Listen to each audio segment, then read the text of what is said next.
Part of breaking through that barrier is just being present and showing up and standing alongside them. And like you just mentioned, it really is being fearless, is just having that mindset and that inner confidence to be there in the presence so that they see you. Welcome to the La Dolce Vita Show, a woman's guide to living a fearless and fabulous life. My name is Heather Picken, and I am here to give you that winning formula so that you can get clear on your vision, stay true to your values, and break through those mental walls. Check out my free resources at heatherpicken.com. This podcast is brought to you by Fierce Femme Wine, a woman's wine that inspires dialogue for change. Visit fiercefemme.com. So let's get ready as we uncover the formula to your success in business, career, and fabulous life. Well, hello, everyone, and welcome to another episode of the La Dolce Vita Show, where I break down the formula with my guests on what it takes in order to be a fearless and fabulous woman in the world today. So I'm so excited about that. And if you've been listening to my podcast for a while, you'll know that I have a recent sponsor. Yes, it's my own sponsor of Fierce Femme Wine. If you're watching the video, you can go over to heatherpicken.com, click on podcast, and you'll see me holding one of my new releases. This is my Cabernet, and you can see it says, knowing yourself is like having a superpower. It's so true. And we're going to be talking about knowing yourself, owning your superpower with my guest today, Diane Najib. Now, I want to share a little bit about who she is. She's the CEO and founder of PhotoPad for Business. She's a real leader. She's a go-getter. Every time I see her on social media, she's doing something. So she's very active. She is definitely connected with startup communities. She serves as a director, I believe, for the startup companies, Seattle Founder Institute. She's a mentor, coach, and organizer to Startup Weekend. She's also an expert panelist and speaker on entrepreneurship. She was invited to the White House Digital Tech Summit and served on delegation for Vancouver, which is pretty amazing. Vancouver First Startup Week and panelist for bridging the gap between Seattle and Vancouver, as well as seeks ways to help entrepreneurs connect with one another and provides resources to assure success. She is a thought leader and advocate for women entrepreneurs, yay, and she empowers them to pursue their startups, serving as advisors to startups, board of directors to women in wireless and women in tech. She definitely is passionate. She gives back to the community in the philanthropy sector, serving on the Board of Trustee for nonprofit Olive Crest. In 2015, she was Women in Business Award, or won the Woman in Business Award, 2012 Mom of the Year Business Award, and 2012 Ambassador to the Children Community Award. That's kind of like a mouthful, Diane, and I'm sure we could probably add more to your amazing bio. Well, for one, you hit on that. Yes. Women are really important to me, and empowering them and helping them get out of their way and champion them and helping them find their voice. And all the organizations I belong to help women. And that includes just even being a woman founder myself and knowing what I go through. I love sharing that in the startup community so that people don't feel like they're alone or they're the only one or they're doing something wrong. It's a journey. So we're in it together, and it's there to help them and empower them. I love that. And today we're going to break down the formula of how to really be fearless in a male-dominated industry. So I know that women that are tuning in, they want the edge, right? And this is the show to get you the edge, to break down the formula, because if you see it in someone else, you can apply it and it allows you to keep going, especially as women. So my first question for you, Diane, is, how challenging is it being in a tech industry to start raising money? So what are some of the challenges that you've faced so far? Well, that's a great question because it is very challenging. Just being in the tech industry and then being a female in the tech industry has been very challenging. You know, it's interesting when I first started in my first product was in 2013. And back then there was absolutely no women around. So it was even more challenging because you would show up at events and they were all men and they weren't sure why you were there. So part of breaking through that barrier is just being present and showing up and standing alongside them. And like you just mentioned, it really is being fearless, is just having that mindset and that inner confidence to be there in the presence so that they see you. And the second thing is success is what you show. And so that's pretty much the second thing that I always tell people is just be successful on your own. And as you enter these barriers, it's going to be knocked down, you know, and just because you didn't get in the door, it takes 2 or 3 knocks. It might take even more than that. So keep going for what you want. And it does take women longer to get funding than it does men. It takes more attempts to get in one meeting than a male would get into. That's just facts. And so I just continue to want to be that role model, or inspiring other women, I should say, by keep doing it, by just showing up and being present. And, what was I trying to say? Like to be able to just keep moving forward till I get the funding, which is really important. And I love it. And if women don't get the funding, they just need to keep moving forward and find other resources.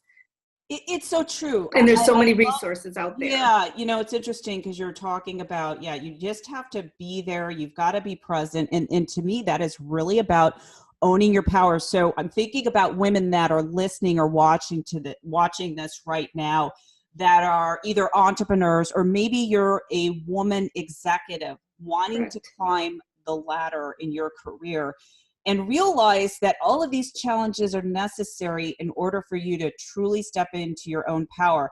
Yeah, I think about it this way. If it were that easy, everyone would be doing it, right? Everyone would be a leader. So it takes what you're saying, like being persistent and really just, showing up every single time, and you keep going, right? You don't stop, which leads me to the next question.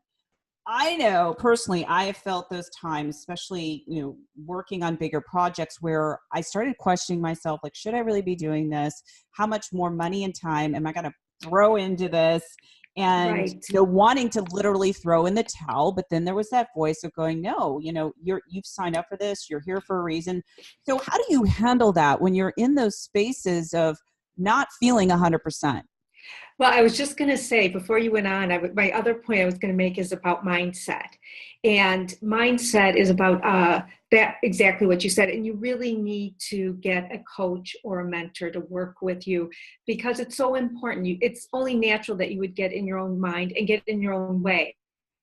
And when you have experience of somebody who's been there, who's done that, they really guide you through this. And as I mentor, I hear some of the same things that I experienced. And it's so interesting. It's just human nature for us to feel that way and to want to throw in the towel. But it's our inner spirit that we keep forging through it. And you get help. That's the only way that you really can push through that, no matter how strong you are. I love that. It's through mentoring. Absolutely. Yeah. Everyone needs a mentor, especially if you're stuck, because you can't see what's beyond you. You can't see your blind spots. Right. And you're basically taking the wisdom of someone that has years of experience so that you can accelerate the rate in which you get there. And I always find it interesting, Diane, because I will talk to some people. I know if they're like really hungry and they really have that big vision and drive, if they're like, you know what, Heather, this is an investment, but I can see it pay off. Whereas you get another person that just says, you know what, I just don't have the money. And I go back to, you always have the money for what you value the most. So this brings me to the question of, how do you, number one, value yourself so that you can keep moving forward? And what is your vision for this company? Like what is it that you really feel PhotoPad is going to bring to the world, or is bringing to the world? First off, I wanted to say it's so important for women to trust their inner confidence. I keep pressing that out there because that's what makes us a success. We have these big visions, but we have to break them down into milestones. And every time you reach a milestone, that's a success. And that's what we need to look at. And so I think that's the first thing that's really important in this whole vision. The second thing is I mentioned the mentor. I really want to emphasize that because it's a roller coaster ride, and the fear and the uncertainty is only a natural part of that roller coaster ride. And they're the ones that can guide us from the no's to understanding the next opportunities, to understanding a not now, and putting it back in a perspective, in a frame. And so my bigger vision with PhotoPad is to become the tool for small businesses to be able to use to amplify their presence on social media. That this is a tool that everybody will go to because it's going to be a suite of services that they need that otherwise they couldn't afford.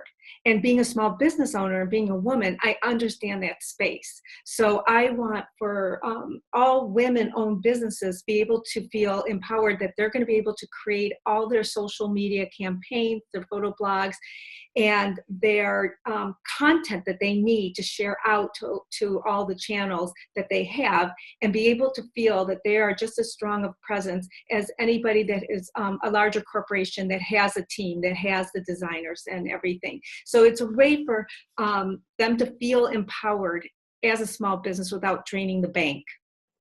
I love that. So it's a resource for really, helping companies that don't have maybe a lot of capital to invest in those solutions. So you're really solving a need at that level.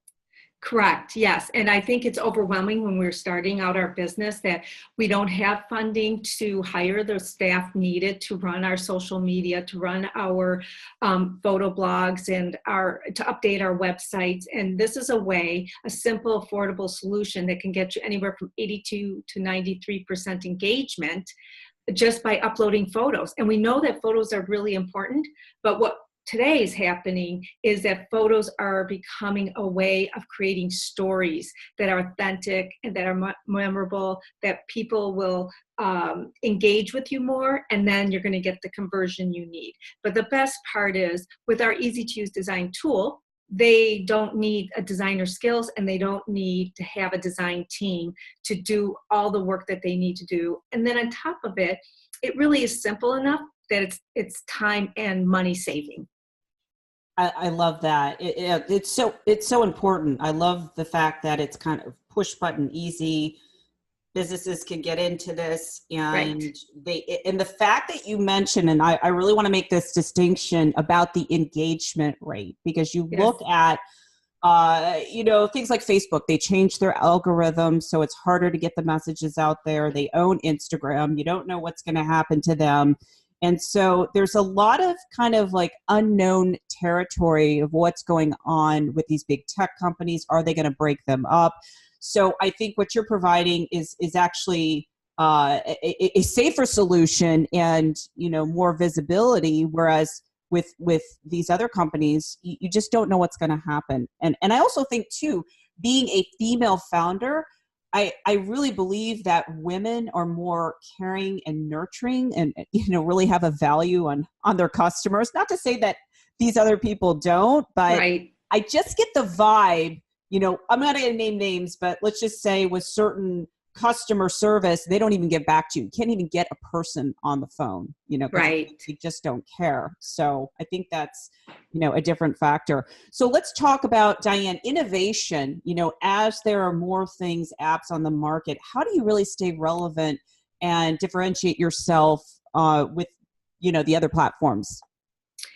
Well, one thing is really important to note is that since I leaped from the social work industry into the tech industry, I forecasted, I was always forecasting, forward thinking of what's next and helping small businesses. So when I first started, I started as a Facebook app, and it was for consumers. And it was a way to share your photo stories of your celebrations and your events within the Facebook. And so then I saw that businesses needed to be amplified their presence as all the social media has become crowded, pictures everywhere. How do you stand out? So that is part of what I do, is looking at and being forward thinking. That's how I stand out, because I don't look to my left or to my right on what they're doing. I'm looking at what is the best thing for our customers.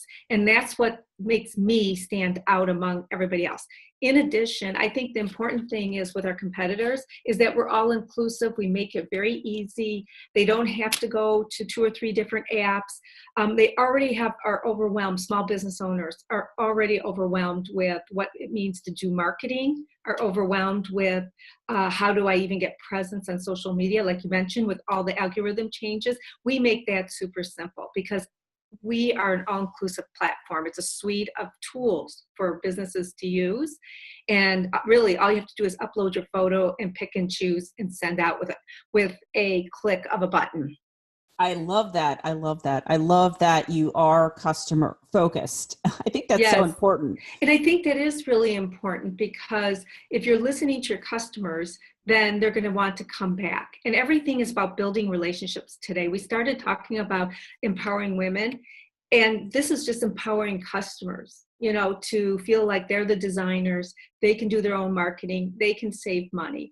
And we have to listen to our customers, because they're the people that I want to build a relationship to. And it's really important. And some of the icons have really are the original innovators of this authentic, memorable stories. Because if you think about Richard Branson, he's always telling a story all through his years and all through the evolution of all his products. He's always sharing a story, and he's always personable with people that he meets, his customers along the way. And I think that was a really good role model to look at how he ran a business and how important it is for customers.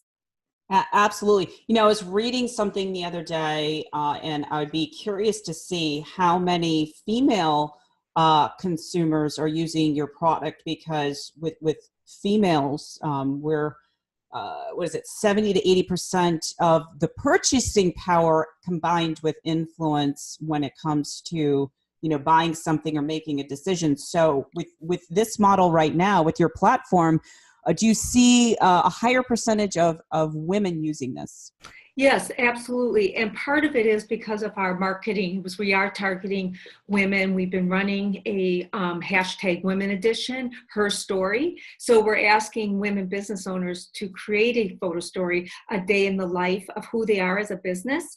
And then we will help them amplify their presence on social media by cross-promoting, featuring them in our newsletter and our photo blogs. So we definitely have them as have women as our target to help, because they are the consumers that purchase, and they are the ones that are owning more and more businesses. I think by 2020, there's going to be like 9 billion more small businesses in the world, and half of them are going to be led by women. I love it. Yeah, so I think that was a statistic I just read about. I thought that was really interesting too, because more are leaving the corporate world because they don't want to battle what you talked about earlier and getting to the top. They just thought, you know what, I know what I'm doing, and I can start my own business and run it. And we see that more and more with women leaders out there. Right. And then with women leaders like Melinda Gates and Breen Brown and Sheryl Sandberg, they're all amplifying our presence by speaking about women and the barriers to entry and helping with bringing down those walls. Absolutely. No, I really think we're living, and I always say interesting time in quotation marks. Yes. Because now is the opportunity where we can really step into our full power, because we are really in that phase of collaboration, connection. People want to do business with people that are authentic. You don't see the same, if we're talking about marketing strategies, you don't see the same old slimy marketing strategies when everyone was jumping on, online. I remember signing up to AOL. Oh my gosh. That's so long ago. Long ago. No, you know what? It's so true. Static ads are no longer effective. It's about telling a story, and it's about telling a story about who you are, not necessarily even about the product. For example, Tom's Shoes tells their story about the money that you gave, and they take you on the journey to Africa to deliver the shoes. So it's not about selling the shoes, but you'll go out and buy them. Yes. So it's the journey that you take with the company. And, eventually that's where I would be most excited about, is once I get funding and we move forward, is our ultimate goal is to bring augmented reality to small business owners, because especially brick and mortars, it's hard to get people in, being that social media is the main platform for online shopping. And we want to bring people into your store, whether it's with augmented reality and then getting over to the e-commerce. But I think that, talk about innovation, I continue to think about the future and forecasting where I want to go with this and how do I want to empower small businesses. I love that. I love that you mentioned augmented reality, because that is, we're already going there. Right. But, really, in a leader like yourself, you've got to be innovative. You've got to spot the trends before they happen. That's what a leader does. And I think you got a pulse on it. And so, if you're a woman business owner and you're listening to Diane, you definitely want to check out what she's up to. You want to sign up. We'll have all the links in the show notes, and we'll talk about that, where people can sign up more or learn more about your service. But I want to ask you, Diane, I want to talk about, we've been talking about innovation. We've been talking about, some of the challenges working or pursuing this in a male-dominated industry. I also like to talk about mistakes, but I want to define what I think a mistake is. There's no such thing as mistake in the universe. I'm a bit of a philosopher. There's I think it was Maupertuis, French philosopher, that said there's no mistakes in the universe. I always refer back to that when something doesn't work out, when something's not in alignment. So when you're looking at mistakes, looking at them as learning lessons, what have been some of the learning lessons along the way that really was a benefit when you looked at it afterwards, like what it really taught you? Well, I think the biggest thing, and I mentioned this already, is two things, is developing that inner and outer confidence, and that is through intuition. One of my biggest mistakes was early on when I didn't listen to my intuition. I knew that the people I was working with were doing things that were not going to be in my benefit in the end, but I kept pursuing and pushing through it, even though my intuition kept telling me otherwise. And when I finally confronted the situation, it almost exploded. It was at a point, where it could have been very critical, but instead, because I listened to it in the end, I was able to keep moving forward. And I think, but it was 6 months too long of a decision. Right. And I think the biggest lesson I learned is sometimes just listening to your intuition and making a decision, because whether right or wrong, you are the leader, you are the CEO of your company, and you made it. And you made it in a timely manner. And then from there, you can really look at, did I make a mistake, and grow from it. Yes. But not to make a decision causes more internal problems in the company than needs to be. I always say that startups already have a lot of drama, but as a CEO, you should not be causing the drama. And so you have to be very focused and show the team that you are strong and that you are making decisions. It is best for everybody. I think that is the most important thing, because it's so important to keep your focus and to just make the decisions. And then from there, you gain your lessons you learned.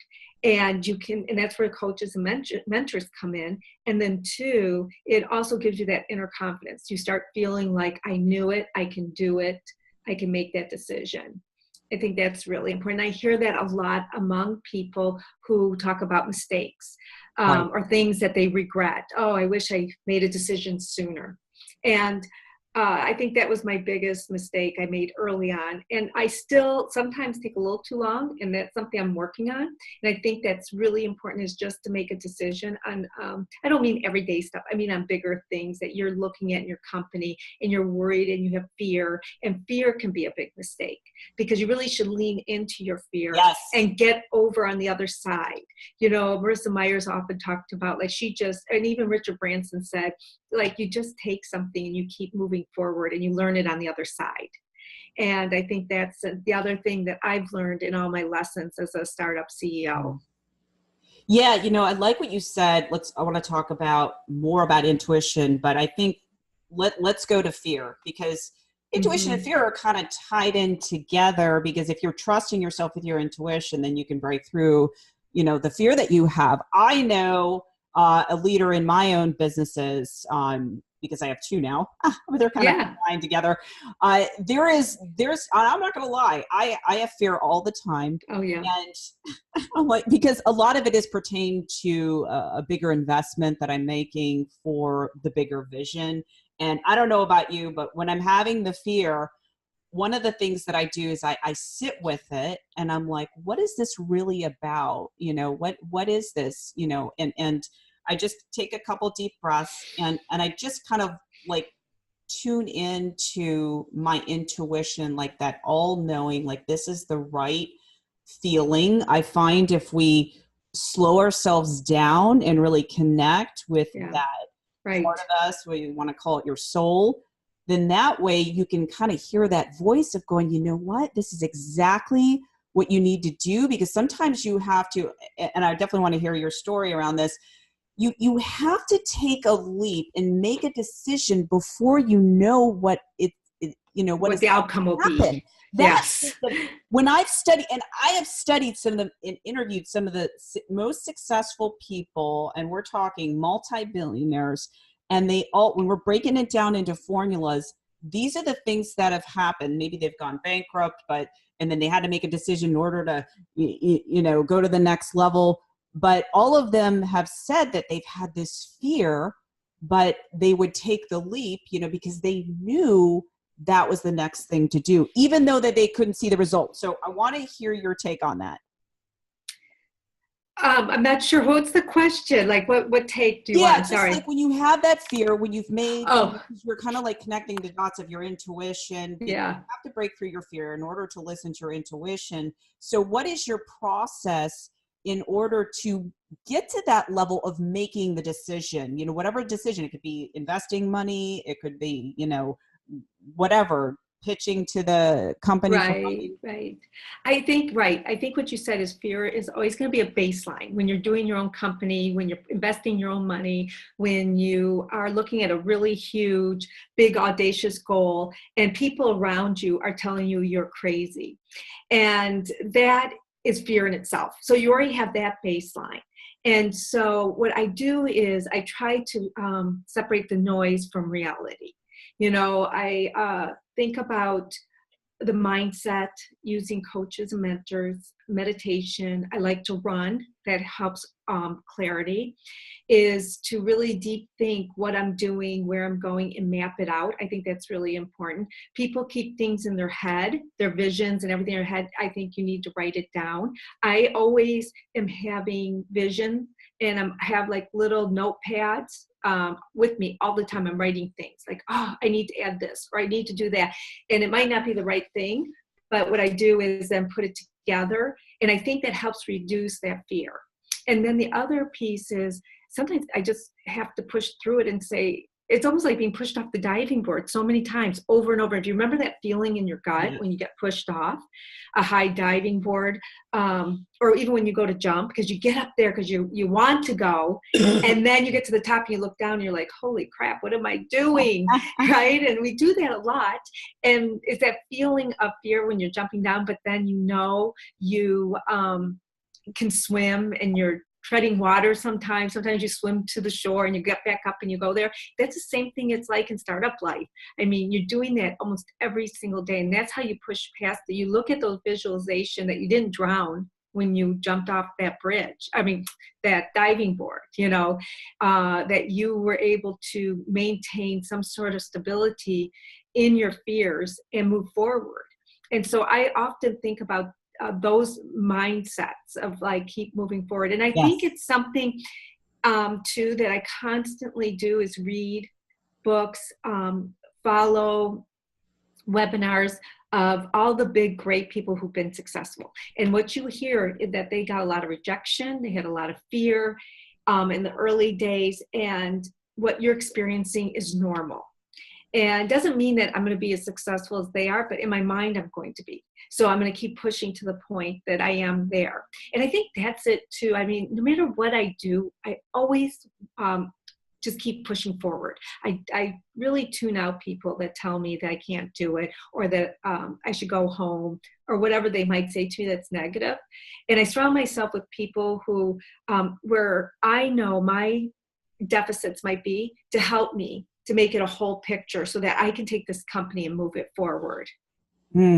I love that. Wow. You said so many great sound bites about what we've been talking about, with this whole conversation, getting a mentor, just kind of having that, you need someone to push you. And when I was thinking about, this is so funny, as you were talking, I was thinking about the time where I took a trapeze class, and you had to climb up this ladder, and you had to jump up. And I don't know if you've ever taken trapeze, but it's crazy because you have to grab a hold of this bar with one hand, and then you have to grab, the pole with your opposite hand. The bar's pretty heavy, and then you've got to put your other hand, so both of your hands are on the bar. You have to jump up on this platform and out, and there's like this specific command that you have to do where you're like, hup, and then they know that you're ready to jump and swing out. I took the class and my knees locked.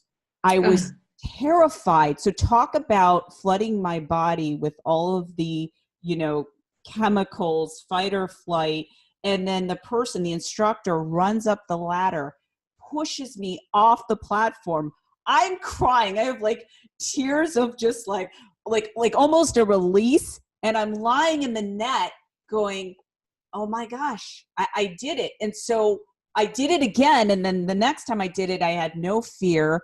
And it was so liberating. So as you were talking about, it brought me back into that space of going, this is exactly what it feels like. So getting that push from someone else to help you, align your mind to your vision and keep going.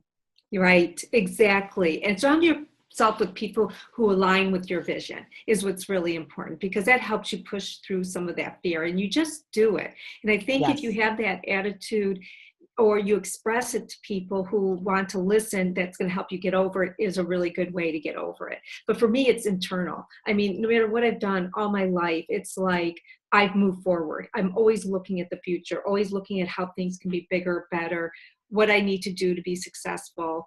And I can do it, And that's how I view it. And I think that's how people need to view it when they're feeling that way. Is really taking meditation or something that helps them get that visualization. And the more that they build up their inner confidence, the more they're going to get over that fear. And it doesn't mean it doesn't come on strong. I mean, some days it's like at 100%, and some days, you're under the seawall, bottom of the ocean, and underneath, if that's even possible, 40 feet, because it's very, very difficult day by day, sometimes doing your startup. It takes a long time, and it takes a lot longer. Whether it's a startup or a business, it just takes longer to get where you want to go. No matter what you're doing. And especially like you said, I started this when storytelling was not even, what was that? What's wrong with putting a picture up on Facebook? Right. So you always are good. You, as a startup or a business owner, a lot of times you're ahead of the time, and you need to recognize that. And then you need to adjust on how you need to keep going and keep bringing it forward to the time that the opportunity is really there. And now is the time for me to be there in this industry, because everything's about being authentic, about engaging, about building the relationship, about the journey and the experience. So that's what people need to keep in mind in moving forward with their business. Absolutely. I love the fact that you mentioned you've got to have that long-term vision. This is not a one-trick pony, because I always say, if you want to be an entrepreneur, you've got to embrace both sides, the pain and the pleasure of pursuing, your long-term goal. If you get into your business and you just expect overnight for it to happen, then you have unrealistic expectations, then you will stop. So I always, there's always a metric for if I'm taking on clients going, this they're going to do exactly what I tell them to do. And as a result, they're going to be very successful. So I totally appreciate this conversation, Diane. I see that just about run out of time, but before we go, perfect. I know you want to send people to your PhotoPad site, and we will definitely have all the links, but where can they go? What's the best link that they can use? Well, the best link is photopad.co. That's photopad.co. If they want a demo, they can contact me at Diane@photopad.co. And I would love to talk to all women business owners and see how we can feature you and amplify your presence on social media. Oh, that's awesome. So I just want to reiterate that if you want your business featured, if you want to have more visibility, contact Diane, follow that link, reach out to her. She is a rock star. She is all about building community and lifting other women up. So I highly recommend that you, reach out to Diane and let her know that you found her on this show. Thank you so much for having me on, Heather. This has been a great conversation. I always love having this conversation with you. You're a great leader in the community too. So I appreciate you. My pleasure, Diane. And before we go, I just want to close out with this thought is that if you want to be a fearless leader, you've got to leap before you know what is going to happen. You've got to be unwavering in seeing yourself already successful. That is the number one thing, because your subconscious mind doesn't know what's real and what's not real. So it's like you constantly have to retrain your brain. Until next time, this is Heather Picken. Take care, everyone. So if you like what you hear on this podcast, please rate, review, and subscribe.